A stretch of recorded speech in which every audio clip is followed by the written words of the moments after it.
Assalamualaikum warahmatullahi wabarakatuh. Alhamdulillahilladzi hadana lihadza wa ma kunna linahtadiya laula an hadana Allah. Asyhadu an la ilaha illallah wahdahu la syarika lah wa asyhadu anna Muhammadan 'abduhu wa rasuluh la nabiyya wa la rasula ba'dah amma ba'du. Hadirin sidang salat maghrib yang semoga senantiasa dirahmati oleh Allah Subhanahu wa taala. Alhamdulillah, pada malam hari ini kita masih diberikan izin oleh Allah Tabaraka wa taala untuk menunaikan kewajiban seorang muslim, yang salah satunya adalah menjalankan salat wajib 5 waktu. Dan patut kita syukur kepada Allah Tabaraka wa ta'ala, karena kalau seandainya Allah tidak mengizinkan, maka apa daya kita semuanya. Banyak saudara kita yang sekarang berada di rumah sakit, pengen kumpul untuk sholat berjamaah, tapi Allah belum izinkan mereka. Akan tetapi kita yang mendapatkan nikmat aman dan juga nikmat kesehatan, Allah berikan taufik kepada kita untuk menjalankan salat 5 waktu. Alhamdulillah Rabbil alamin. Salawat serta salam tidak lupa kita haturkan kepada junjungan Nabi kita Muhammad sallallahu alaihi wasallam, yang mana beliau adalah suri tauladan kita, yang kita contoh dari segala aspek kehidupannya, baik di dalam bermuamalah kepada Allah ataupun bermuamalah kepada manusia. Bermuamalah kepada Allah dengan kita mencontoh, dengan kita meniru apa-apa yang Rasulullah sallallahu alaihi wasallam ajarkan kepada kita. Ketika beliau tidak mengajarkan, maka kita tidak perlu untuk melakukannya. Dan muamalah kepada manusia dengan cara kita berakhlakul karimah, sebagaimana Rasulullah sallallahu alaihi wasallam berakhlak mulia kepada saudara-saudaranya. Bapak-bapak, ibu-ibu yang semoga senantiasa dirahmati oleh Allah Subhanahu wa taala.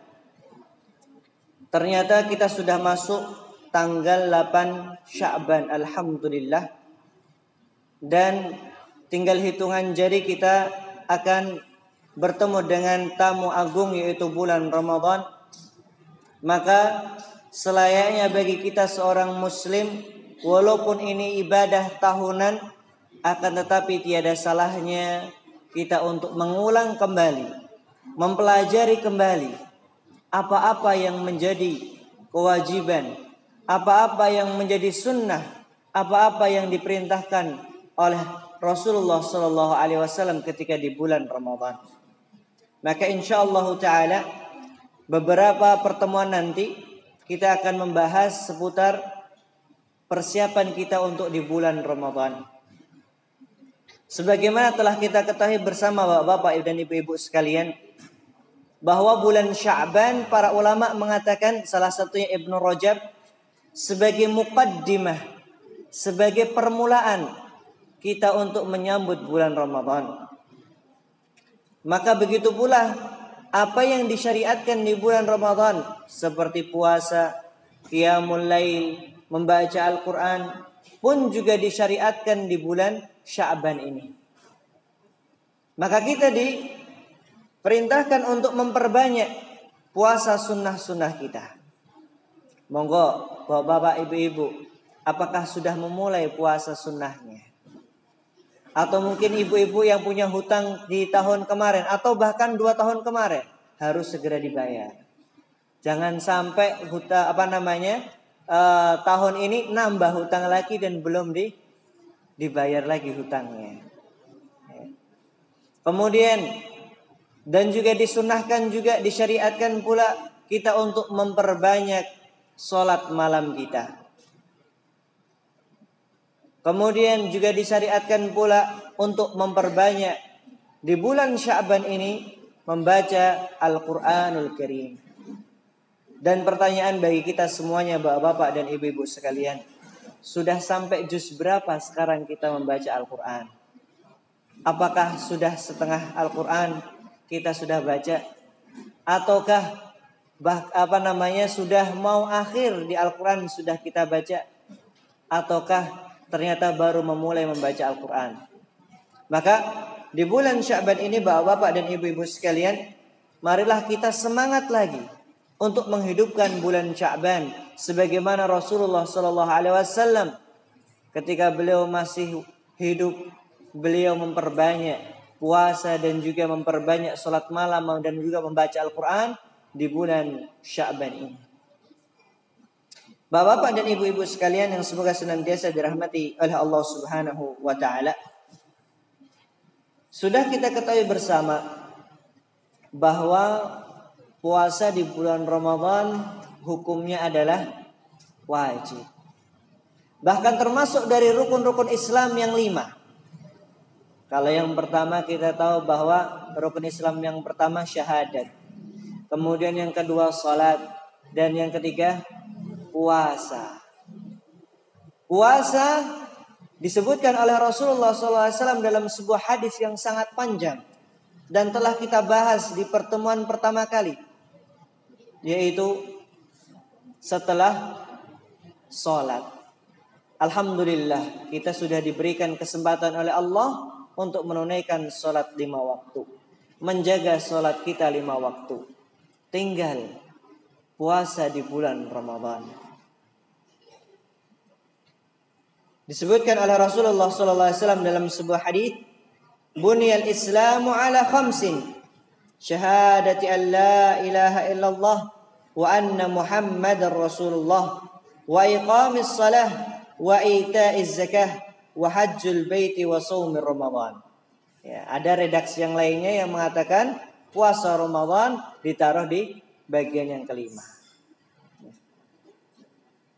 Dan juga di dalam ayat yang lainnya Allah tabaraka wa taala berfirman, "Ya ayyuhalladzina amanu kutiba alaikumus shiyamu kama kutiba 'alal ladzina min qablikum la'allakum tattaqun."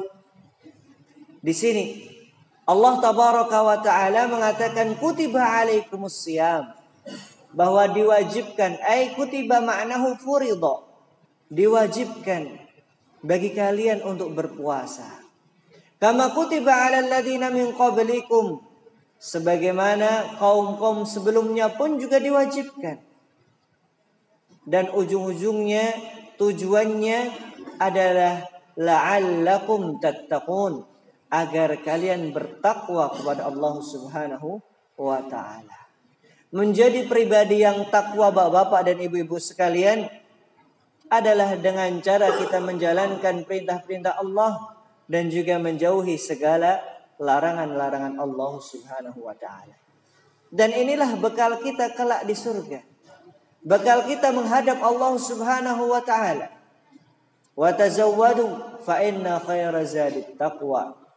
Berbekalah kalian karena sebaik-baik bekal adalah takwa. Dan juga ajma'atil ummah, bahwa umat pun sepakat ala wujubi siyamir Ramadan, atas kewajiban puasa di bulan Ramadan. Dan tidak ada yang selisih di sana. Dan tidak ada satu kelompok yang mengatakan puasa sudah tidak diwajibkan. Akan tetapi seluruh umat sepakat bahwa puasa Ramadan adalah kewajiban dari salah satu kewajiban yang Allah wajibkan. Dan termasuk salah satu rukun daripada rukun Islam. Kemudian, apa keutamaan puasa di bulan Ramadan? Atau mungkin apa keutamaan puasa secara umumnya? Rasulullah SAW mengatakan, "Man shoma Ramadhana imanan wa ihtisaban ghufira lahu ma taqaddama min dhanbi." Rasulullah SAW mengatakan, barang siapa yang berpuasa di bulan Ramadan imanan, dengan keadaan dia beriman, wahtisaban, yaitu mengharap pahala Allah Subhanahu wa taala, ghufira lahu ma taqaddama min dzambih, maka akan diampunilah dosa-dosa yang telah dia lakukan sebelumnya. Maka para ulama mengatakan di sini bahwa yang dimaksud sebagai mukaffiratud dzunub, penghapus dosa-dosa, adalah dosa-dosa kecil kita. Adapun dosa yang besar yang dikatakan oleh Al-Imam An-Nawawi dengan cara bertaubat taubatan nasuha. Tapi dosa-dosa kecil dapat dihapuskan dengan cara apa? Yaitu dengan salah satunya adalah dengan puasa di bulan Ramadan. Kemudian di hadis yang lainnya dikatakan an Abi Hurairah radhiyallahu anhu anna Rasulullah sallallahu alaihi wasallam qala Allah azza wa jalla kullu amal ibni Adam lahu illa as-siyam fa innahu li wa ana ajzi bih. Allah tabaraka wa taala mengatakan, berfirman di dalam hadis qudsi, bahwa seluruh amalan ibnu Adam semuanya untuk dia kecuali puasa. Fa innahu li wa ana ajzi bih. Karena puasa itu untukku, maka aku yang akan memberikan ganjaran langsung kepada dia. Masya Allah, yang kita tidak dapati pada ibadah-ibadah yang lainnya. Tapi seorang tatkala puasa, ya, dia berpuasa bukan untuk dikatakan sebagai orang yang shaim. Tapi tatkala dia berpuasa, dia benar-benar mengharapkan ridha Allah Subhanahu wa taala. Menahan makan dan minumnya, menahan perkataan-perkataan yang tidak Allah ridhai. Semuanya untuk Allah Subhanahu wa taala. Wasiyamu junnatun, dan puasa itu sebagai perisai seseorang. Fa idza kana yaumu saumin ahadikum fala yarfus wala yaskhab wala yajhal. Maka apabila tatkala kalian berpuasa, janganlah kalian yarfus. Yarfus niku perkataan yang kotor, itu namanya yarfus. Wala yashab, dan juga tidak marah-marah, mengangkat suaranya dengan amarah yang luar biasa. Wala yajhal, dan janganlah kalian melakukan perkara-perkara seperti perkara-perkara orang yang bodoh. Ya. Ini larangan yang disebutkan oleh Rasulullah sallallahu alaihi wasallam. Fa in syatamahu ahadun aw qatalahu falyaqul inni shaim. Dan apabila salah satu dari kalian diajak untuk berkelahi, maka katakan kepada orang tersebut, inni shaim, sesungguhnya aku itu dalam keadaan berpuasa. Janganlah kamu ajak aku berkelahi, janganlah kamu ajak diriku untuk marah-marah. Maka kita katakan inni shaim. Marrataini, 2 kali. Falladhi nafsu Muhammadin biyadih, demi jiwa Muhammad yang berada di tangan Allah Subhanahu wa taala. La khulufu fami shaim atyabu indallah yaumal qiyamah.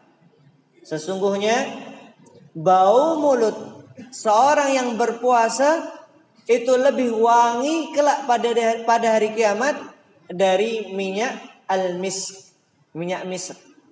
Ya. Ini kalau para ulama mengatakan bau yang paling wangi kelak di akhirat. Walis-shaimi farhatan, dan bagi orang yang berpuasa itu memiliki 2 kebahagiaan. Idza aftara faraha bi fitrihi. Apabila dia iftar, yaitu berbuka puasa, maka dia berbahagia dengan berbuka puasanya. Wa idza laqa rabbahu fariha bisaumihi, dan juga dia akan bahagia tatkala kelak bertemu dengan Allah Subhanahu wa taala karena sebab puasanya. Ini keutamaan yang pertama bagi orang yang berpuasa. Kemudian keutamaan yang kedua tadi kita katakan bahwa dapat menghapuskan dosa-dosa kecil seorang hamba. Kemudian keutamaan yang berikutnya dikatakan An Sahal ibn Sa'ad An Nabi sallallahu alaihi wasallam qala Inna fil jannati baban yuqalu lahu Rayyan. Sesungguhnya di surga itu ada satu pintu yang namanya Ar-Rayyan. Ya. Salah satu pintu surga yang namanya Ar-Rayyan. Yadkhulu minhu as-sha'imuna yaumal qiyamah. Orang yang berpuasa kelak di hari kiamat akan masuk melalui pintu tersebut. La yadkhulu minhu ahadun ghairuhum. Dan tidak ada satu orang pun yang masuk melalui pintu tersebut kecuali orang-orang yang berpuasa. Subhanallah. Ya, keutamaan yang sangat luar biasa bagi mereka yang suka berpuasa. Maka akan diberikan kekhususan bagi mereka untuk masuk ke surganya Allah Subhanahu wa taala melalui pintu yang bernama Ar-Rayyan. Salah satu pintu surga. Dan pintu tersebut akan ditutup. Tidak ada seorang pun selain orang yang berpuasa masuk ke dalam pintu Ar-Rayyan. Karena memang pintu ini khusus bagi mereka yang suka berpuasa. Maka ini sebuah motivasi yang sangat luar biasa ibu-ibu dan juga bapak-bapak. Bahwa tatkala kita suka berpuasa, Senin Kemis atau puasa Daud atau puasa Ayyamul Bid, puasa Arafah, ya, maka Allah Tabaraka wa Ta'ala akan memberikan kekhususan untuk kita untuk masuk ke dalam pintu Ar-Rayyan. Kemudian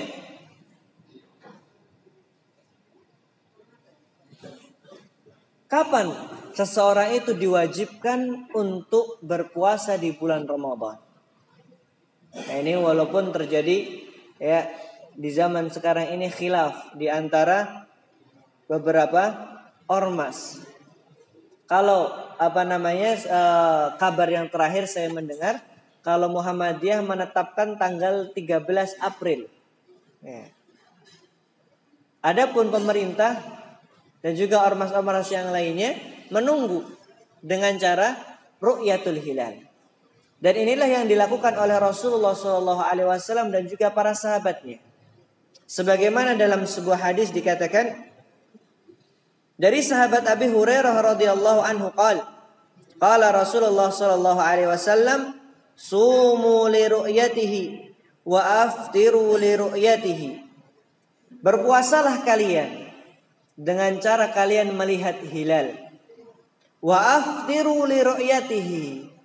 Dan berbukalah kalian, yaitu tidak puasa Ramadan lagi dengan cara melihat hilal juga. Fa in ghumma 'alaikumus syahra. Apabila di bulan Sya'ban tersebut terdapat awan yang tidak bisa melihat hilal, maka kita sempurnakan genapannya menjadi 30. Ya, ini kalau seandainya kita tidak bisa melihat hilal pada tanggal 29 di bulan Sya'ban. Dengan cara apa? Kita genapkan menjadi 30. Kemudian fa'uddu 30. Maka genapkan menjadi 30 hari. Begitu pula nanti ketika di bulan Ramadan. Tatkala mau masuk bulan Syawal, maka dengan cara yang sama, yaitu kita melihat hilal. Apabila kita tidak mampu melihat hilal pada tanggal 29, maka kita genapkan menjadi 30. Ini yang dilakukan oleh Rasulullah SAW dan juga para sahabatnya. Ya. Dan alhamdulillah Bapak Ibu sekalian, kita punya pemerintah yang mana mereka sudah mengurusi dalam hal ini. maka kita tinggal tunggu saja. Apakah nanti tanggal 13 bareng-bareng dengan saudara kita, ataukah mungkin tanggal 12 ataukah tanggal 12 nanti, wallahu taala a'lam. Kita tinggal melihat bagaimana pemerintah menetapkan akan hal ini. Kemudian kita akan masuk ke dalam pembahasan alaman yajib. Ya. Siapa yang diwajibkan untuk berpuasa di bulan Ramadan? Apakah orang yang anak baru lahir diwajibkan untuk puasa, sama ibunya nggak diberikan ASI contohnya? Ataukah yang sudah balik? Ataukah yang umur 5 tahun diajarkan untuk berpuasa? Kita akan melihat. Ajma'al ulama ala annahu yajibu shawma 'ala al-muslim al-'aqil al-baligh as-sahih al-muqim. Itu diwajibkan puasa di bulan Ramadan bagi mereka yang muslim. Kemudian al-'aqil, orang yang berakal. Jadi bapak-bapak, ibu-ibu sekalian, kalau ngelihat orang gila jangan diperintahkan untuk puasa. Karena enggak wajib bagi mereka untuk berpuasa. Dan jangan iri. Ya, wah ini orang gila nggak puasa ini, tak jadi gila ya jangan. Ya. Al-balik, dan juga orang yang sudah balik. Kalau anak laki-laki dengan cara yaitu mereka mimpi basah. Tapi kalau untuk wanita dengan cara memasuki masa haid, dikatakan sudah balik. Dilihat, ditanyakan bapak-bapak ibu-ibu sekalian. Apalagi sekarang, di zaman sekarang saya lihat ya, masa untuk haid seorang wanita tidak sama seperti di zaman dahulu. Ya. Para ahli kesehatan mengatakan bahwa ada faktor makanan dan juga faktor zaman juga. Akhirnya lebih cepat daripada orang-orang di zaman dahulu. Kita tanyakan kepada anak-anak kita, apakah sudah pernah mimpi basah? Ataukah sudah haid bagi wanita? Kalau memang sudah, maka diwajibkan bagi mereka untuk berpuasa di bulan Ramadan. As-sahih, orang yang sehat. Karena orang yang sakit tidak wajib mendapatkan udzur. Ya. Kemudian al-mukim, orang yang mukim, tidak dalam keadaan safar. Karena orang yang safar mendapatkan rukhsah atau keringanan dari syariat.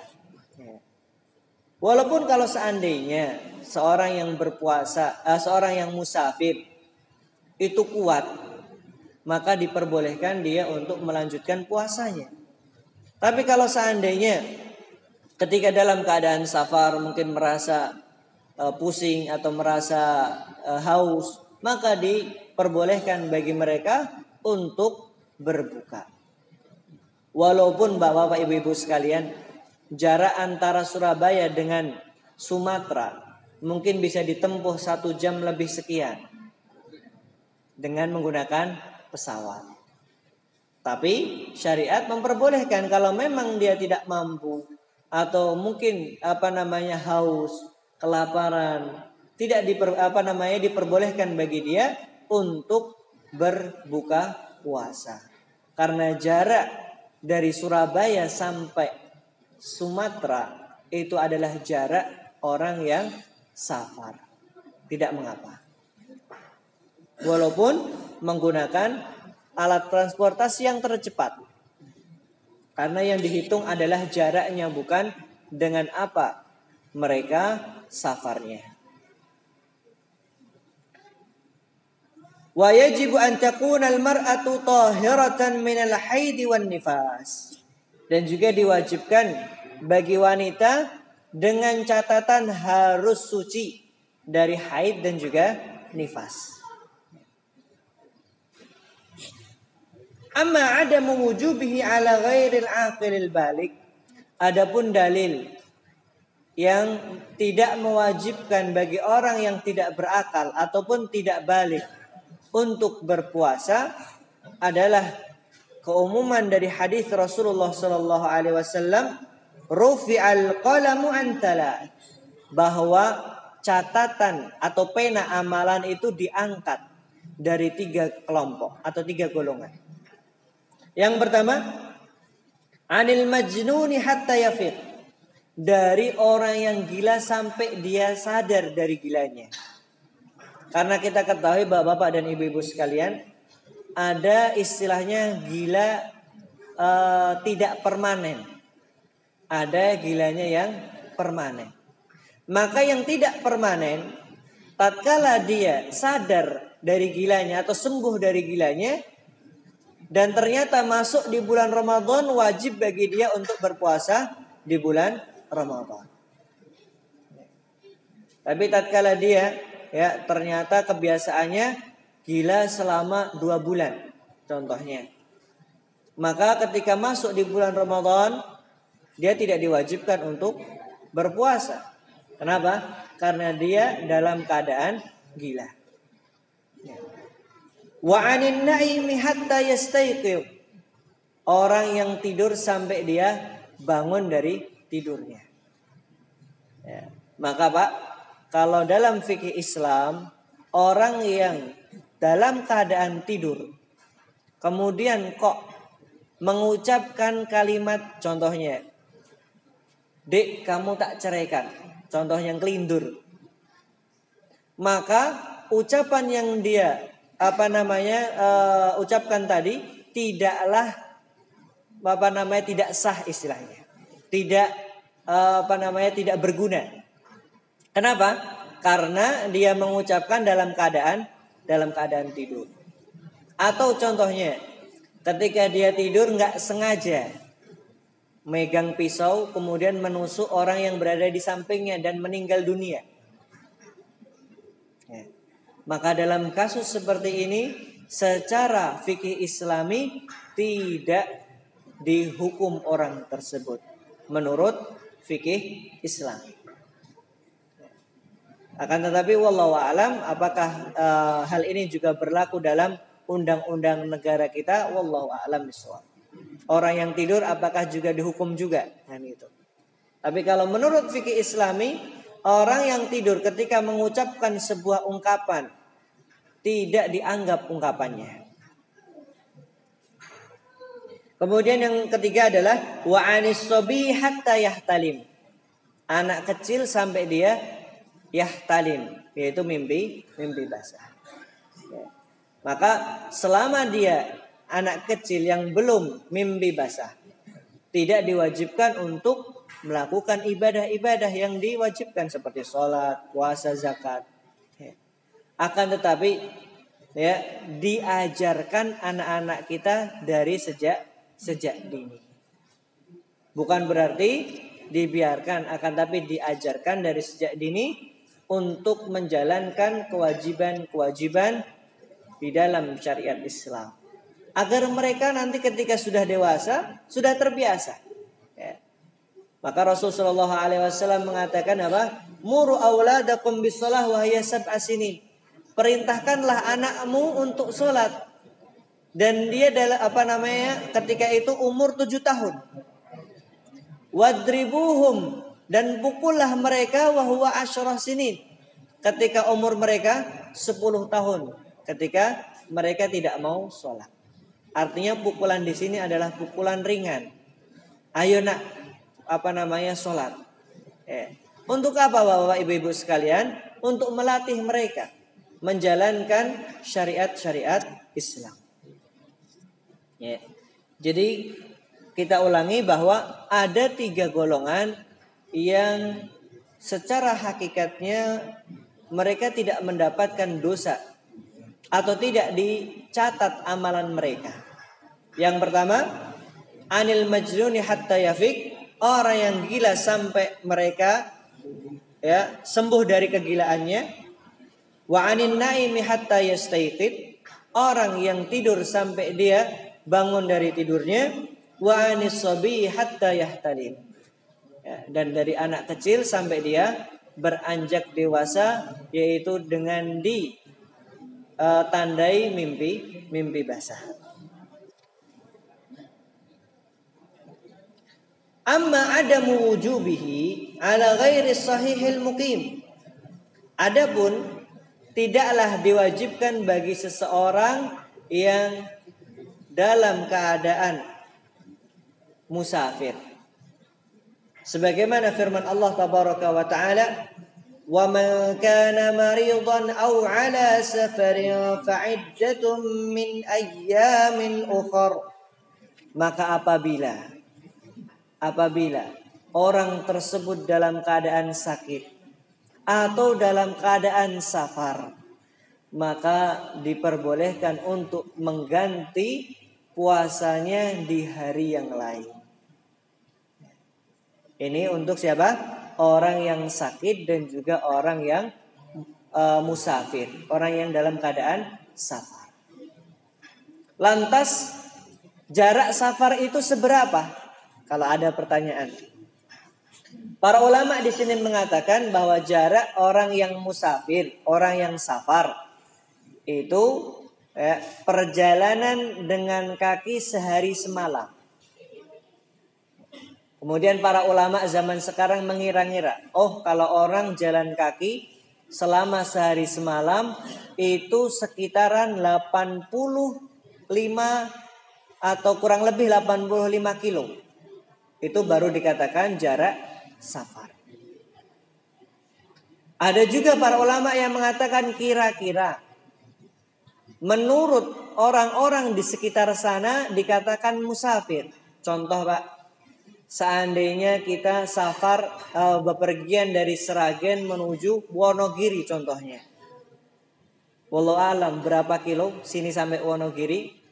Mungkin 70 atau 80. Ada yang pernah ngitung Pak? Berapa Pak? Berarti sekitaran 70-an Pak nggih. 75 kilo. Maka bisa dianggap musafir. Kenapa? Karena kebiasaan masyarakat mengatakan jarak antara Sragen dengan Wonogiri itu sudah jarak musafir. Bisa. Ya. Ini memang ada khilaf di antara para ulama. Ada yang mengatakan sesuai dengan kebiasaan masyarakat di sana. Ada juga yang mengatakan sekitaran 85 kilo sekian. Itu dikatakan jarak musafir. Maka bapak-bapak atau ibu-ibu boleh tatkala pengen pergi ke Wonogiri, kemudian bapak-bapak pengen membatalkan puasa, tidak mengapa, tidak mendapatkan dosa. Kenapa? Karena ini adalah udzur syar'i.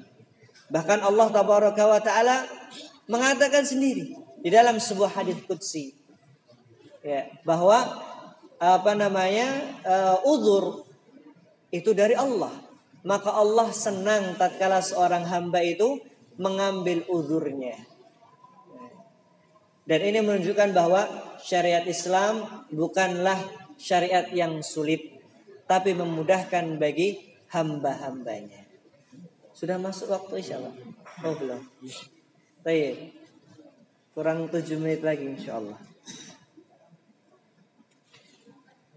Lantas kalau menjadi pertanyaan, ketika kita dalam keadaan safar Bapak Ibu sekalian, mana yang paling utama?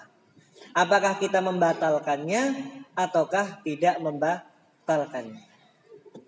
Maka ada sebuah hadis yang mengatakan dahulu kita berperang bersama Rasulullah Shallallahu Alaihi Wasallam.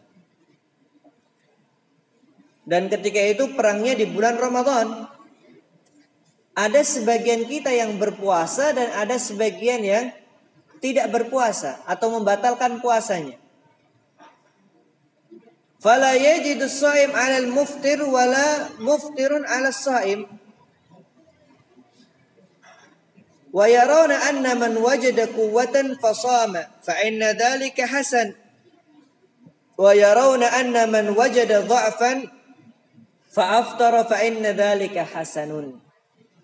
Maka dalam hadis ini dikatakan orang ketika mendapati para sahabat yang kuat berpuasa maka mereka melanjutkan puasanya. Wa dzalika hasanun, dikatakan bahwa hal tersebut baik. Kemudian tatkala ada yang tidak mampu para sahabat, beberapa sahabat yang tidak mampu, mereka kemudian membatalkan puasanya, maka dikatakan wadzalika hasanun, dan perkara tersebut pun juga baik. Artinya Bapak Ibu sekalian, melihat kondisi kita. Ketika kita mampu, maka kita lanjutkan, dan ini adalah perkara yang baik. Tapi ketika kita tidak mampu, maka kita diharamkan untuk menzalimi diri kita. Maka lebih baik kita berbuka puasa, wadzalika hasanun, dan perbuatan tersebut juga dikatakan perbuatan yang baik.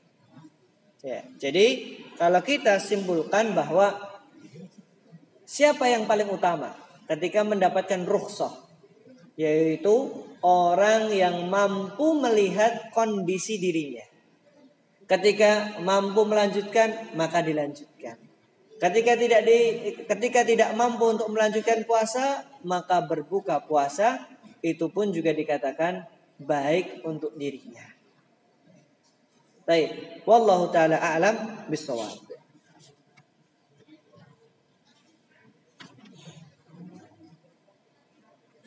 Kemudian kalau seandainya seorang wanita yang hamil, bagaimana? Apakah mereka juga berpuasa ataukah tidak berpuasa? Dan kalau seandainya tidak berpuasa, apa yang harus dilakukan?